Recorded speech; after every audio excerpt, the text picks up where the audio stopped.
to lead us off?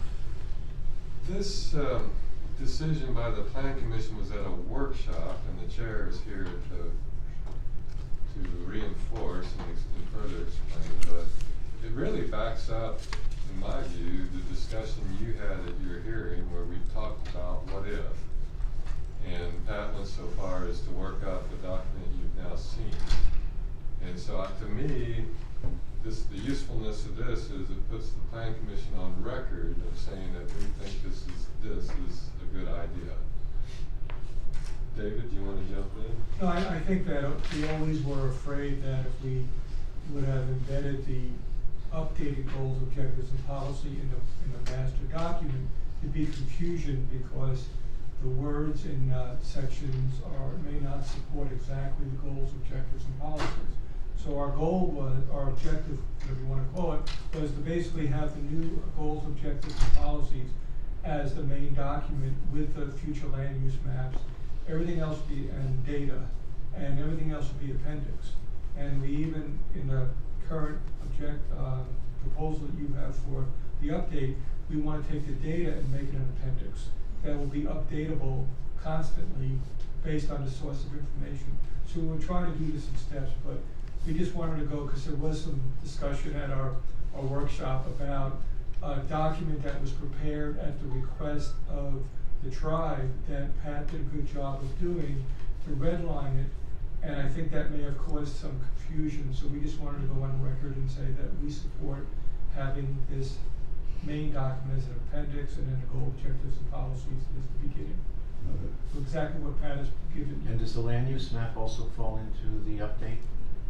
Currently not. No. No, it's just the goal, objectives, and policies. Yeah, it was not part of the scope of the update. That's why when I did my draft of this format, I didn't put the future land use map or any of that in the update because I didn't want to confuse people Okay, more. so that would remain in the 2010. What we could do, and that kind of segues nicely into the comment I was going to make anyway, is that my only, and I've talked to a couple of you about this already, but my only suggestion would be to make the future land use map and the explanation of that from the 2010 plan its own section, because frankly I think it's too important to the comp plan to just relegate to an appendix.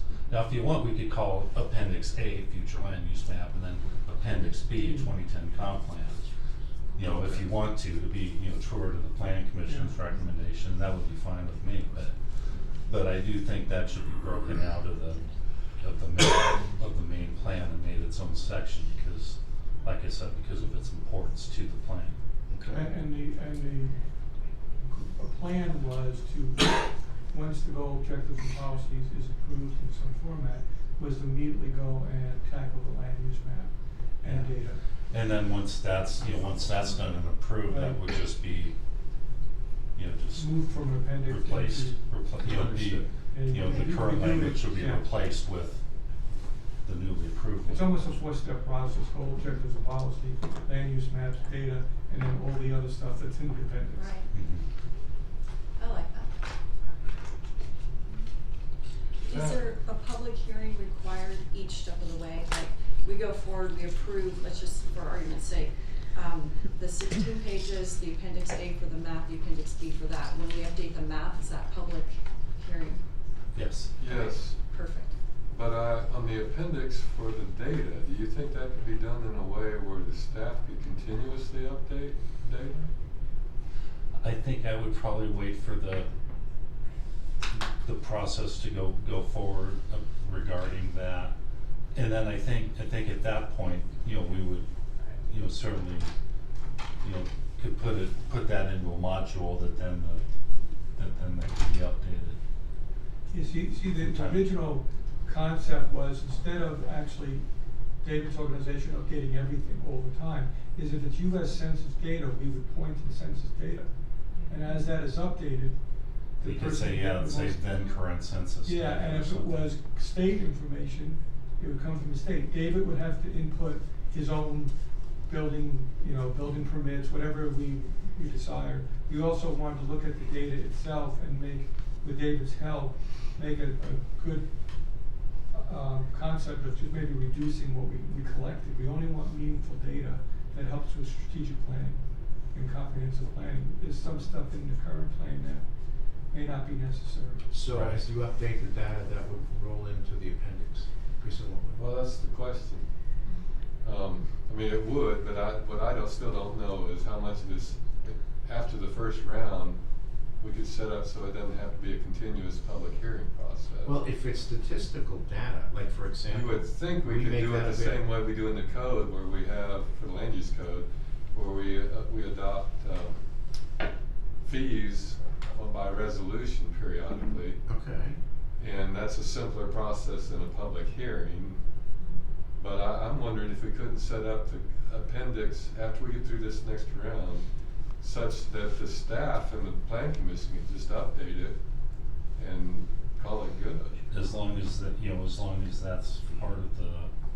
Original motion for. Yeah, and then actually, comp plans and comp plan updates are actually adopted by resolution. Right. So we would include the language of the resolution. In the resolution for following Yeah. updates to data to allow the staff and plan Yes. commission to update. Right. That's what I was trying to get So we don't have to make that decision today. at. No. No, I just That's wanted you to be correct. aware. Right. Sure. The plan commission's got your back on this one, if you will. Sure. Okay. Well, I would be in favor of doing the 16 pages, the map as A, the 2010 SB appendix, or appendices, and then revisit that later after we Right. get through Yeah, this sure. process and approve it, and then talk about how it looks How we're going gonna, forward. right. Yeah. Right. Yeah, because Sure. the map, my understanding, it's gonna be full public process, just like the. Yes, it will. Okay, and then after the map's done, we can talk about how do we And- wanna go forward, because I wanna be transparent and Right. open, so the Right. public understands. That'd be helpful. Mhm. And typically, just so you know, the data drives the map.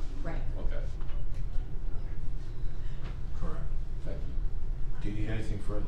No, just wanted you to be aware.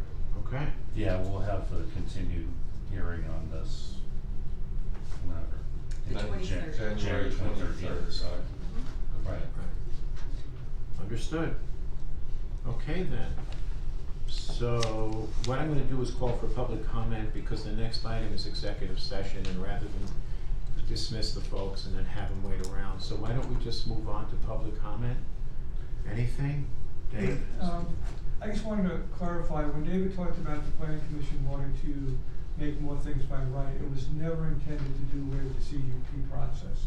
All it was. Oh, no, precisely. Yeah, I just wanna make sure that there was no confusion. We wanted to evaluate all the current permitting uses and where it makes sense to make it by right, and where it doesn't make sense to continue the CUP process. But the other thing we also have in our document is we want to outline exactly what a person would have to do in order to achieve approval of the CUP process, the steps. David gave us an example, I think, of Dallas, where they actually had a lot of information, so there was clarity and transparency about how the process would be evaluated by community development. So we were just trying to streamline the process. Fair enough. Thank Good you. point. Any other comments? Go right ahead. I would like to recommend that. Name, please. Oh, I'm sorry, Norma White. I would like to recommend that the supporting data still be in an appendix instead of fully incorporated, because that is information that changes, with time, Yes, over it time. does. And so Yes, it it makes does. sense that if the plan is going to remain the same for a number of years, but the data is going to change over time, that they be separate. That's a good So point. that was my comment. Makes sense. And actually, I don't know if you ever had a chance, but when you do get the opportunity, just go into our website, kcgov.us, and you'll see a tab, Performance Indicators. And that is updated with some frequency. In fact, a couple of the indicators update automatically on a daily basis, but you can get a very broad perspective of what the county is all about and how we rate against other jurisdictions, both county and cities, within Idaho and even in some neighboring communities. Any other comments? I did wanna say one Yeah, more go thing. I ahead. really appreciate the planning commission going over the CUP process, and their desire to make things better and more simple for people and more clear. I'm Summer Bushnell. I'm just for more. I know it makes your guys' jobs harder. I'm for more hearings than just resolutions, just Okay. my personal opinion. Yes, sir. We're talking about the comp. Okay. We're not talking about the Your comp. name, your Oh, name. Robert White. Kootenai County. No, you can comment on any Yeah. Okay. items, go right ahead. Last time we met, we were talking about the comp plan. Yes. And we all got thrown a little loop, excuse me, because we were confused about, we thought the old comp plan that goes back about 10 years was gonna be thrown out and we were starting all over again. And when we would talk to certain commissioners, they were under that impression too, that we're getting rid of the old one and we're bringing a new one. You mean when you spoke with planning commissioners? No, Not us. no, yeah, the planning commissioners, yes. Okay, okay. And there was a lot of confusion about that, cause there was almost a riot in this county over that whole thing, if you remember. And, my biggest concerns is there's still so much bad language in that. And there's, I'll bring up an example about code enforcement. We're gonna start having talks about code enforcement come into people's homes and making sure that they're compliant. And that really bothers me. There's a whole lot of things. There's a lot of things about the environmental movement up here that had a lot of input on that. I worked for a major aerospace defense, and we had weekly FBI meetings for security and stuff. And one of the things, if I wanted to maintain my job, I could not belong to an environmental movement because it was all being funded by Russia at the time, and it was to destroy our Constitution. I don't see anything that's ever changed with the environmental movement in this country about destroying our property rights, because that's what they were set up to do, and to get rid of all of our constitutional personal freedom rights. And they had the guy that was the head of Greenpeace that quit, I can't think of his, Patrick Moore, confirms what I'm saying here. He says the same thing, that it's all to destroy our Constitution. So when I see the Environmental Kootenai Alliance get up and speak at the end, or they never even got to speak, a lot of times they just put in letters saying this is what we wish, and we really couldn't speak against it.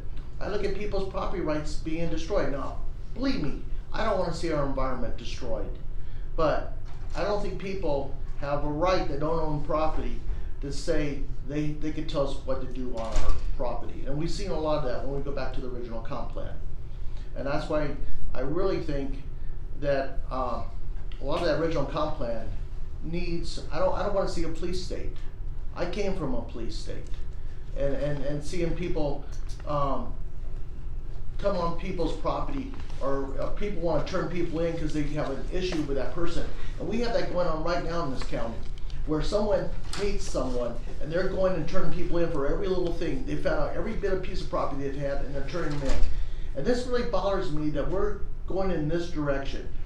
And you know, we have things like view sheds and all these words that can take people's property away. And you know what, personally, I've seen people's property taken away. I've seen the U.S. Forestry come in and burn people's homes down, that because they just didn't want them there. Okay, I'm gonna have to stop you here, Okay. but I think we get the point. Okay. And you've been very clear, Okay, thank you. unquestionably. Okay. Anyone else? Okay then, so let's move on to, this will conclude the open and the public segment of our meeting. We're moving on to executive session. The time is now 9:55 a.m. Thank you everyone very much, appreciate it. I move that we enter into executive session under Idaho Code 74-207(1)A and B